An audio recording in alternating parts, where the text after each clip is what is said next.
ও বর্দি ভাই, তুমি কালকে শিব ঠাকুরকে পূজা দেবে না? মন্দিরেও তো তুমি যাবে। হ্যাঁ, তাই জন্য তো আজকে নিরামিষ করব। পনির দিয়ে একটা জিরে বাটা ঝোল করব সব রকমের সবজি দিয়ে, আর দুটো বেগুন ভেজে নেব। প্রথমেই সবজিগুলো কেটে নেব। বাড়িতে ক্যাপসিকাম গাজর ছিল, আর আলু তো থাকেই, ওটা দিয়েই ঝোল করব আজকের পাতলা একটা।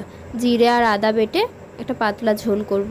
বর্দি ভাই, তুমি সব তরকারিতে চিনি কেন দাও? আরে রান্নার রঙটাও সুন্দর হয় আর স্বাদটাও ঠিক থাকে।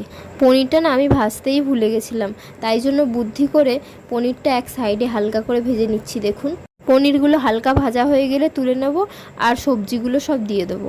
তোমার মাথায় এত বুদ্ধি কোথা থেকে আসে গো? কি করব বল, পনিরটা ভাজতে একদম ভুলে গেছি, তার আগেই টমেটোটা দিয়ে দিলাম। তাই টমেটোটা এক সাইড করে পনিরগুলো ভেজে নিয়েছি। সবজিগুলো লাল লাল করে ভেজে নেওয়ার পরে আদা জিরে বাটাটা দিয়ে দেবো।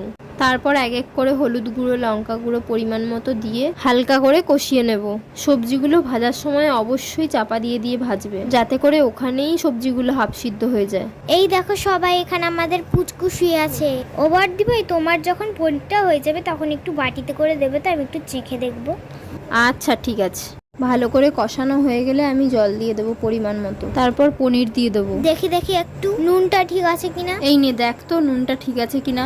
তো রিয়াকশান দেখে মনে হচ্ছে ঠিকই আছে। আজকের মতো রান্না কমপ্লিট। রান্নাটা এতটাও খারাপ হয়নি যে মুখে দেওয়া যাবে না। এই নে, তুই বলেছিলি না বাটিতে করে একটু দিতে, ওই জন্য তোকে দিলাম। মন থেকে বলছি বর্দি ভাই, খুব ভালো হয়েছে। যাই হোক, শুনেও ভালো লাগলো রে।